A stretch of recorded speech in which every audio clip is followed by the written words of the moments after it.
인격의학자의 창시자였던 폴 투루니에 박사가 1989년에 쓴 인간이란 무엇인가라는 책이 있습니다.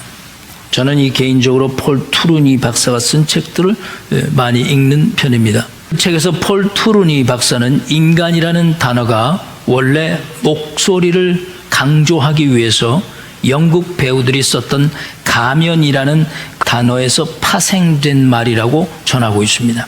가면을 쓴 이유가 목소리를 강조하기 위해서였다는 말은 어느 정도 일리가 있습니다. 혹시 여러분들 중에서도 최근에 한국 TV 인기 방송 프로그램 중에 복면가왕이라는 음악 프로그램을 보신 적이 있을 겁니다. 가수나 배우 그리고 방송인들이 나와서 가면을 쓰고 노래를 부르는 아주 창의적인 프로그램인데요. 거기에 참여한 모든 사람들의 공통된 견해가 있습니다.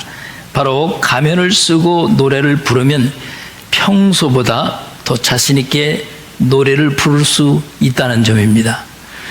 마지막에 그들이 가면을 벗습니다. 그러면 관객들이 놀라움을 금치 못합니다. 저 사람이 저렇게까지 노래를 잘 부를 수 있었나? 가면의 힘인 겁니다. 가면에서 파생한 인간, 이 personage란 단어의 의미는 자신을 감추었다는 뜻도 있지만 사실 정확하게 자신을 알 수 없다는 뜻이기도 합니다.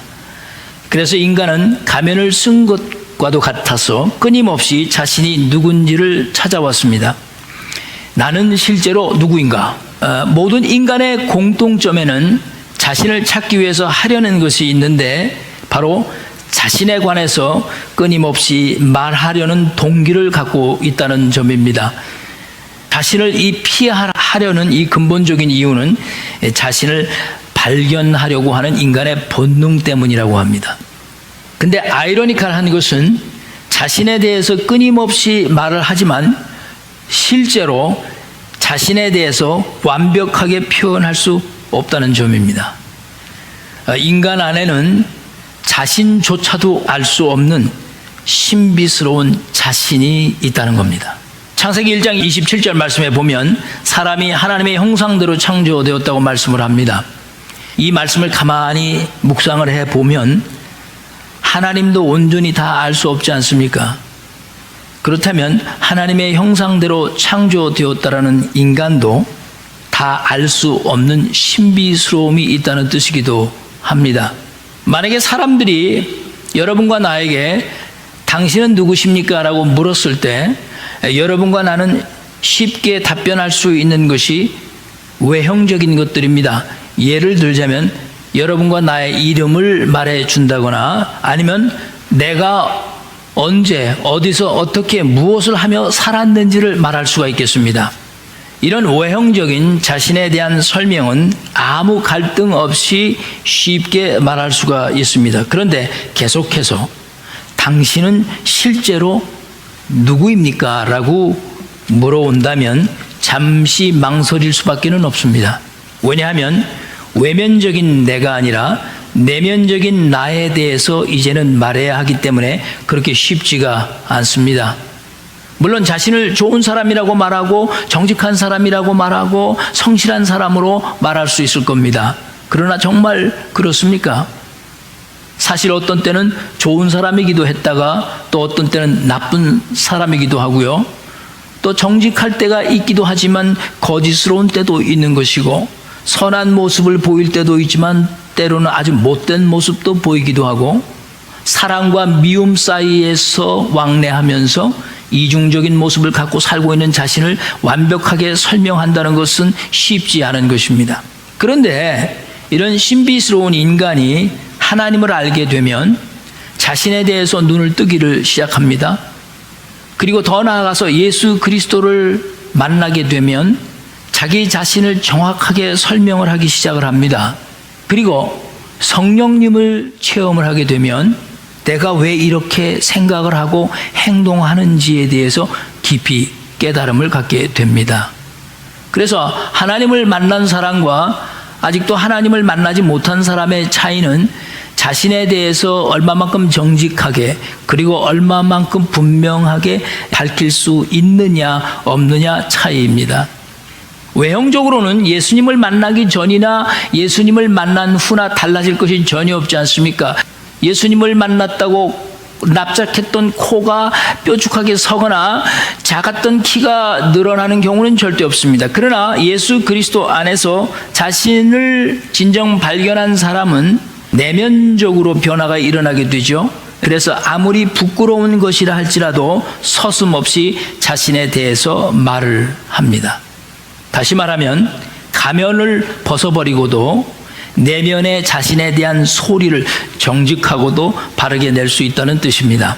어디서 어떻게 무엇하며 살았는지 그런 말보다도 내 안에 실제 나를 얘기할 수 있습니다. 오늘 본문 14절 여러분과 제가 읽은 말씀이 바로 그런 경우입니다. 여기 바울이라는 한 사람이 있지 않습니까? 그는 예전에는 예수 그리스도를 알지도 못했고 만나지도 못했던 사람이었습니다. 만나지 못했다는 뜻은 알지 못했다는 뜻이 전혀 아닙니다.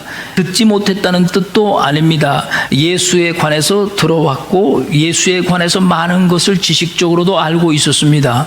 알고는 있었지만 들어는 왔지만 한 번도 개인적으로 사도 바울이 예수님을 만나본 적은 없었다, 못했다, 그런 뜻입니다.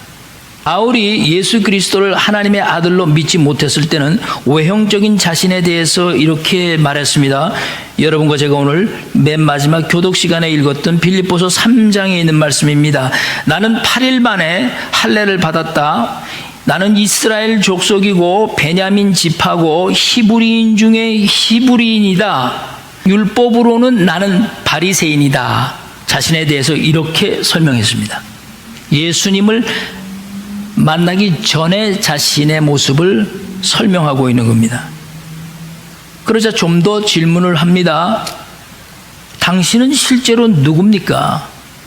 그러자 사도 바울은 좀 더 내면의 세계로 들어가서 자신을 이렇게 밝혔다고 얘기합니다.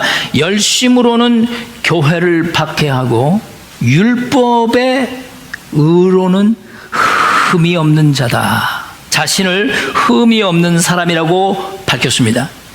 사도 바울이 예수 그리스도를 만나기 전에 내면적 자신과 외면적 자신을 분명하게 말한 겁니다. 자신은 흠이 없다는 겁니다. 정말 사도 바울이 흠이 없었을까요? 그런데 한번 보세요. 바울이 예수 안에서 자신을 발견한 후에 그동안 자신에 대해서 말해왔던 이 모든 것들을 배설물처럼 여겼다고 오늘 말씀하지 않으셨습니까? 빌립보서 우리가 읽은 3장 8절 9절에 이렇게 고백을 했습니다. 내가 모든 것을 해로 여기는 이유는 내 주 그리스도 예수를 아는 지식이 가장 고상하기 때문입니다. 내가 그를 위하여 모든 것을 잃어버리고 모든 것을 배설물처럼 여기는 것은 예수 그리스도를 내가 얻고 그 안에서 뭐라고 말씀했습니까? 발견되려 하매니. 사도 바울은 예수 안에서 자신을 지금 발견했다고 말씀하고 있습니다. 실제의 자신을 발견하기 위해서는 그동안 자신인 줄 알았던 그 모든 외형적인 것 그리고 내면 속에 가려져 있던 것을 다 버려야만 실제 그리스도 예수 안에 있는 자신을 발견할 수 있다고 말씀하는 겁니다. 오늘 여러분과 제가 읽은 로마서 1장 14절 말씀을 다시 돌아가서 한번 보십시오. 바울이 그리스도 예수 안에서 가면을 벗어버리고 발견한 자신은 어떤 사람이었습니까? 내가 빚진 자라고 말씀하고 있습니다. 나는 빚을 진 자다. 예수 그리스도를 알고 난 후에 발견한 자신의 정체가 나는 빚을 진 자다라고 말하고 있습니다. 여러분은 이 말씀에 대해서 어떻게 생각을 하십니까? 여러분과 나도 사도 바울처럼 예수 그리스도를 만나셨습니까? 그렇다면 여러분과 나도 지금 사도 바울이 예수 그리스도 안에서 자신을 빚진 자라고 한번 생각해 보셨습니까? 아니면 전혀 나하고는 상관이 없는 사도 바울만의 얘기일까요? 사도 바울이 쓴 서신서들을 살펴보면 여러 곳에서 예수 그리스도를 만난 후에 자신에 대한 정체성을 독특하게 표현을 했습니다. 디모데전서 1장 15절 말씀에는 여러분들이 너무나 잘 아는 말씀입니다. 죄인 중에 내가 괴수라고 했습니다. 죄인의 중점을 두고 자신의 실체를 지금 밝히고 있습니다. 엄청난 발견입니다. 죄인이 아니고 죄인 중에서도 괴수라고 했습니다. 고린도전서 15장 8절 말씀에도 여러분이 너무나 잘 아는 사도 바울에 관한 말씀을 아주 적나라한 자신에 대해서 이렇게 밝혔습니다. 만삭되지 못해 난 자라고 그랬습니다. 만삭이 되지 못해서 난 자. 사람은 자신에 대해 부족한 것은 모두가 가면 뒤에 감추고 싶어하는 것임에도 불구하고 사도 바울은 서슴없이 만삭이 돼서 나지 못한 자신을 밝혔습니다. 예수 그리스도 안에서 자신을 발견하기 전에는 분명히 나는 흠이 없는 자다라고 말했던 것은 아주 대조적이지 않습니까? 그렇다면 사도 바울은 로마서 1장을 지금 13절까지를 써내려 가다가 이제 14절에 와서 왜 그리스도 예수 안에서 발견한 자신의 정체성에 대해서 재차 밝히려고 하는 이유가 도대체 무엇일까요?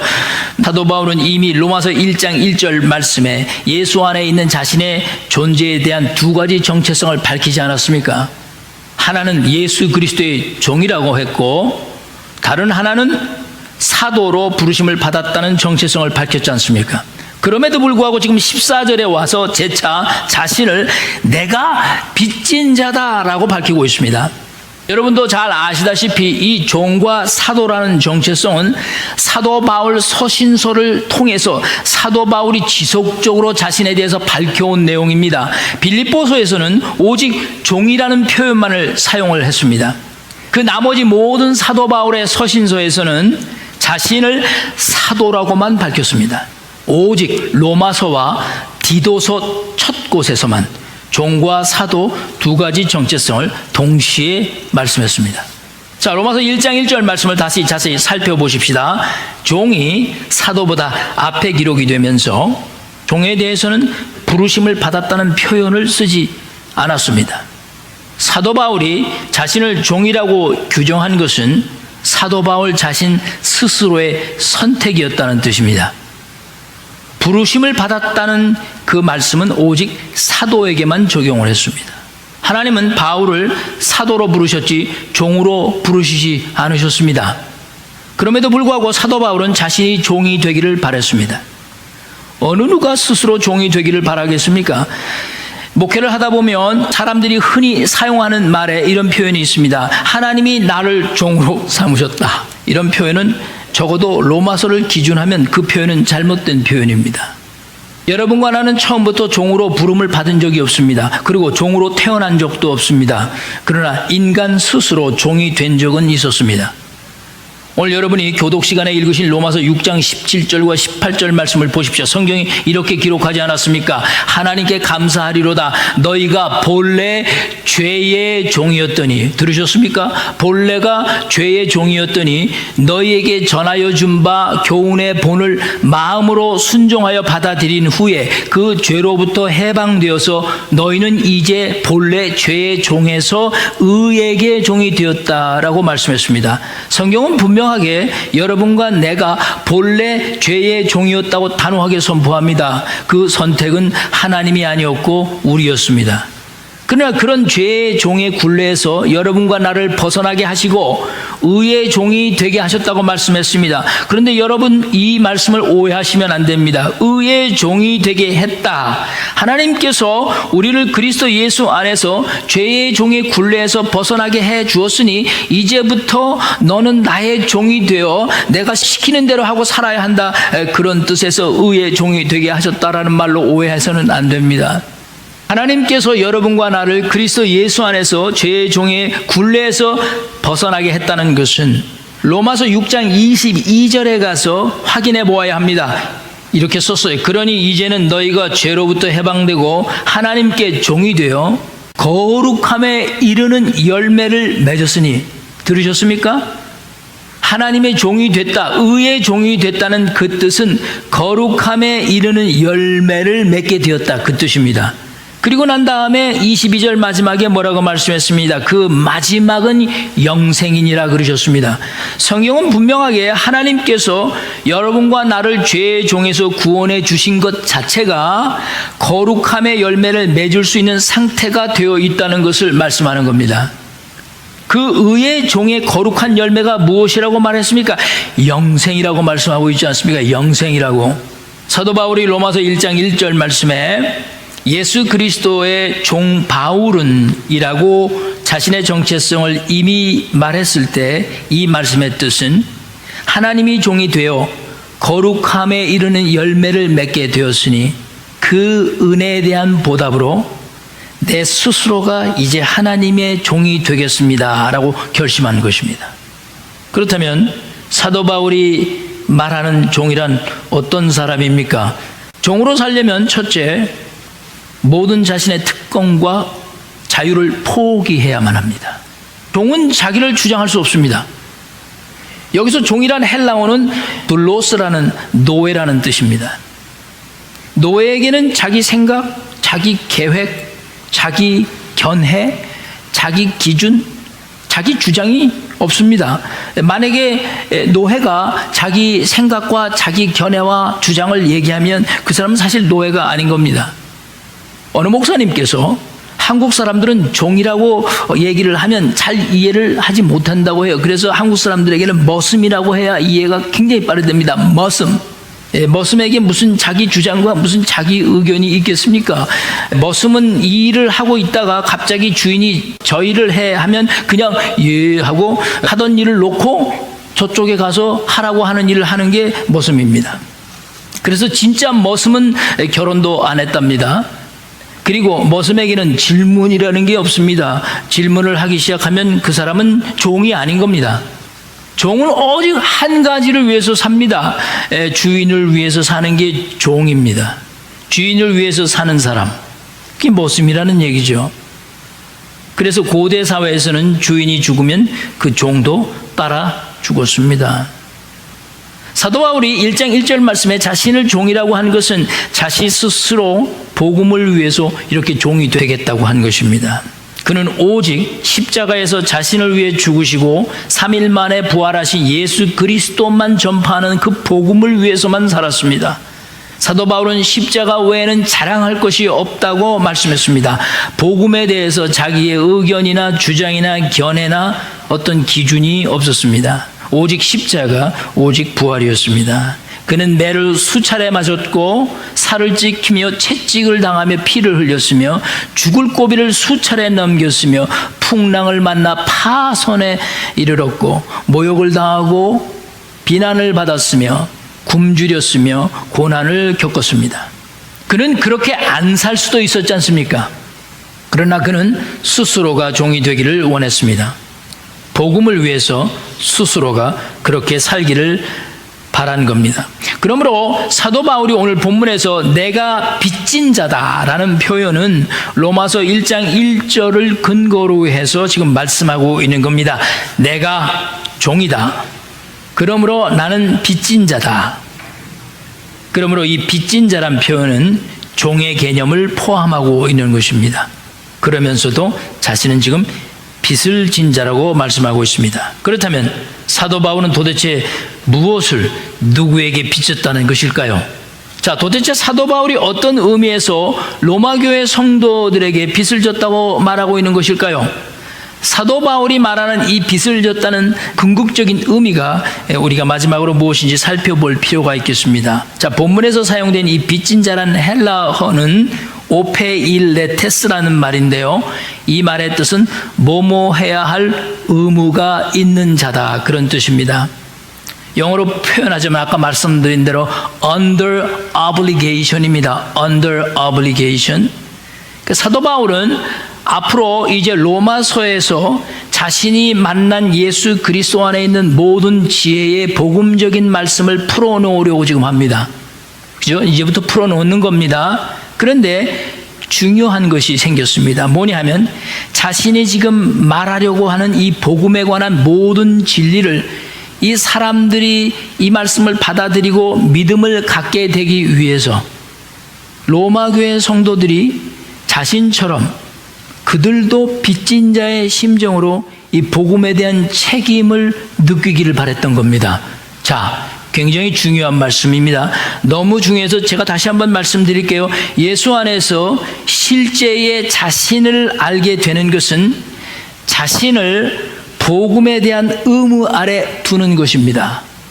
영어로 말하면 if you know yourself in Christ Jesus means you put yourself under obligation for Him. 그런 뜻입니다. 제가 우리 데니엘을 위해서 영어로 잠시 말씀했습니다. 흔히 우리가 다른 사람에게 빚을 졌다고 했을 때는 다른 사람에게 돈을 빌렸을 경우에 한해서 그렇게 표현하는 경우가 많습니다. 예를 들면 어떤 사람에게서 직접 10,000불을 빌렸으면 돈을 빌린 사람은 그 10,000불을 그 빌려준 사람에게 갚을 때까지 그 사람에게 빚을 진 겁니다. 이런 경우를 under obligation이라고 그러는 겁니다. 예, 의무 아래 둔 겁니다. 그런데 아주 특별한 경우가 있습니다. 어떤 사람이 나에게 그 10,000불이라는 돈을 건네주면서 이 돈을 B라는 사람에게 전해주라고 했다면 그 돈을 받은 사람은 그 10,000불의 돈을 B라는 사람에게 건네주기까지 그 돈에 대한 의무를 지니고 있는 셈이 되는 겁니다. 이런 경우도 그 기간 동안에 under obligation의 상태가 되는 겁니다. 전자의 경우 빌려준 사람에게 직접 그 빌린 돈을 갚을 때까지 빚을 진 경우, 그것과 후자의 경우 10,000불을 다른 사람에게 건네줘야 할 때까지 빚을 지고 있는 경우, 그렇다면 오늘 본문 14절 말씀에 사도 바울이 로마교회 성도들에게 내가 빚진 자라고 했을 때 돈을 빌려준 사람에게 빚을 지고 말씀하는 경우일까요? 아니면 돈을 다른 사람에게 건네주어야 하는 상태에서 자신이 빚을 지고 있다고 말하는 경우일까요? 너무나도 중요한 겁니다. 자, 이것을 알아내기 위해서 우리는 복음이 갖고 있는 특성을 다시 한번 생각해 보아야 합니다. 복음은 스스로 받을 수 있는 것도 아니지 않습니까? 복음은 어디서부터 오는 것입니다. 복음이 어디서부터 왔습니까? 복음은 하나님께로부터 우리가 받는 것입니다. 그러나 복음의 특성은 갚는 것이 아니지 않습니까? 만약에 복음이 갚아야만 하는 것이라면 그 복음은 조건적이 되는 것입니다. 복음에는 조건이 없지 않습니까? 그러니까 내가 빚진 자란 뜻은 하나님께는 복음에 대해서 갚을 것이 전혀 없다는 뜻입니다. 그러니까 하나님께 빚을 진 경우가 아닙니다, 여러분. 후자의 경우입니다. 후자의 경우. 즉 하나님께서 나에게 주시면서 다른 사람에게 전하라고 하시면서 준 것이 복음이다. 그 뜻입니다. 그러므로 하나님께서 사도 바울에게 복음을 주시면서 이것을 이방인에게 너는 전해주어야 한다, 그렇게 말씀을 했다면 사도 바울은 그 받은 복음을 이방인에게 전해주어야만 하고, 만약에 그 받은 복음을 이방인에게 전해주지 않으면 사도 바울은 계속 무슨 상태에 있는 겁니까? 빚을 진 상태에 자신이 머무르게 되는 겁니다. 다시 말하면 갚아주어야 할 의무의 상태에 자기는 항상 있게 되는 겁니다. 즉 under obligation 아래에 있는 겁니다. 이 경우를 잘 표현해 준 말씀이 여러분과 제가 교독 시간에 읽은 고린도전서 9장 16절과 17절 말씀입니다. 자, 한번 돌아가 보십시오. 이렇게 성경이 기록했습니다. 내가 복음을 전할지라도 자랑할 것이 없음은, 자, 들으셨습니까? 복음을 전하는데 전혀 자랑할 것이 없다고 그랬어요. 왜요? 마땅히 under obligation에 있기 때문입니다. 내가 부득불 할 일임이라 under obligation입니다. 만일 복음을 전하지 않으면, under obligation을 하지 않으면 내게 뭐가 있다고 말씀했습니까? 화가 있을 것이다. 여러분 지금 이 엄청난 말씀을 듣고 계십니까? 그러면서 이렇게 사도 바울이 말씀했습니다. 내가 내 자의로 이것을 행하면 무엇을 얻는다고 했습니까? 상을 얻으려니와. 내가 자의로 아니한다 할지라도 나는 사명을 받았노라. I am under obligation because you gave me so that I have to pass it on. 만약에 전하지 않으면 나는 항상 죽을 때까지 under obligation. You are under obligation. 만약에 사도 바울이 하나님께로 받은 복음을 전하지 아니하면 사도 바울은 자신을 향해서 화가 있을 것이라고 분명하게 말씀했습니다.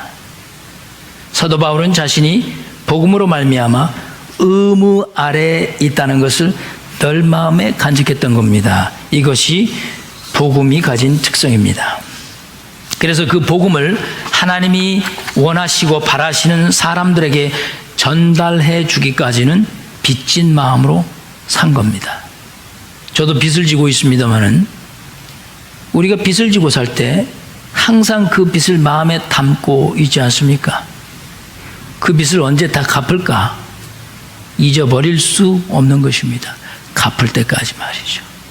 여러분과 저도 예수 그리스도 안에 있는 복음을 누구에게로부터 전달받은 것은 또한 누구에게 전달하기까지 빚진 마음으로 살아가야 할 것이라고 사도 바울은 말하고 있는 겁니다. 이제 로마서에서 하나님께서 나에게 주신 이 복음을 너희들에게 전하는 데 있어서 받는 너희들이 가장 중요한 것은 나와 같이 빚진 자의 마음을 가져야만 할 것이다. 그래서 14절에 다시 재차 자신의 정체성을 밝히고 있는 것입니다. 사도 바울이 지금까지 우리가 살펴보면서 로마에 그토록 가고 싶었던 이유는 자신을 위해서 그곳에 가고 싶었던 것이 아닙니다. 복음으로 말미암아 빚을 진 심정이기 때문에 그것을 빨리 로마에 가서 전달해서 그 빚을 갚고 싶었던 겁니다. 그래서 그 위대한 복음을 통해서 로마 교회들이 이미 우리가 살펴본 그 세 가지 필수적인 성도의 삶, 견고해지기를 원했고, 어렵고 환난의 시대에서 서로 격려하며 격려를 받기를 원했고, 복음으로 인해서 영혼의 추수의 열매들이 맺혀지기를 바랬던 겁니다. 보세요. 사도 바울이 빚진 마음을 갖고 있던 대상이 누구라고 말씀합니까? 유대인이었다고 말씀합니까? 14절 말씀에 그렇게 밝히지 않았습니다. 헬라인이나 야만인이나 지혜 있는 자나 어리석은 자에게 다 내가 빚진 자라 했습니다. 원어에 보면 이 야만인을 바르바로스라고 했어요. 바르바로스. 이 뜻은 대부분의 영어 성경들이 바바리안이라고 번역을 했습니다. 바바리안. 오직 NIV에서만 non-culture라고 그랬어요. 그러니까 다시 말하면 바바리안이라는 뜻은 헬라 말을 사용할 줄 모르는 사람들을 규정한 겁니다. 그 당시에 세상은 두 부류로 나눠졌어요. 헬라 말을 할 줄 아는 사람과 헬라 말을 쓸 줄 모르는 사람들인 거죠. 그 헬라 말을 쓸 줄 모르는 사람들은 전부 바바리안인 겁니다. 사도 바울이 강조하는 것은 모든 언어, 즉 알아들을 수 없는 언어를 구사하는 모든 민족과 모든 부족들에게도 이 로마 교회에 가서 복음을 전해주고 싶은 것과 같이 그들에게도 빚진 마음을 가지고 복음을 전해야 한다는 under obligation을 갖고 있었다는 뜻입니다. 마지막으로 15절 말씀은 사도 바울이 빚졌다고 한 그 의미가 복음이라는 것을 분명하게 밝히고 있지 않습니까? 빚진 마음을 갖기 있기 때문에, 그러므로 나는 할 수 있는 방법이 있다면 무슨 방법을 통해서라도 로마에 있는 너에게 복음 전하기를 원하노라 뿐만이 아니라 그 바바리안들에게까지도 나는 빚진 심정을 가지고 복음을 전하기를 원한다. 그래서 서바나까지 가기를 원했던 것입니다. 그렇다면 여러분과 나는 복음의 빚을 줬습니까? 그리고 만약에 복음의 빚을 줬다면 여러분과 나는 누구에게 그 복음의 빚을 지고 있는 것일까요? 그리고 그 빚진 복음을 어떻게 누구에게 갚아야 하는 것일까요? 만약에 갚지 못하고 있다면 죽을 때까지 we're under obligation, 주님 앞에 설 때까지 그 의무의 책임을 갖고 가는 겁니다. 바로 이 점에서 우리 예수님께서 여러분과 나에게 부활하신 후에 승천하시기 전에 마지막으로 우리에게 명령해 주신 그 대사명의 말씀이 적용이 되는 것입니다. 마태복음 28장 19절에 이렇게 말씀하지 않으셨습니까? 그러므로 너희는 가서 모든 민족을 제자로 삼아 아버지와 아들과 성령의 이름으로 세례를 베풀고, 여러분과 내가 전달해야 할 대상은 모든 민족, 가까이서부터 시작해 봅시다. 첫째는 나 자신. 정말 내가 실제로 누군지 알고 계십니까?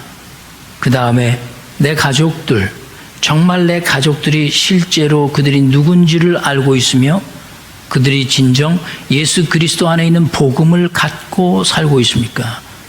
만약에 그렇지 못하다면 you are under obligation. 또 더 나아가서 우리의 이웃들, 더 나아가서 cross cultural 민족들.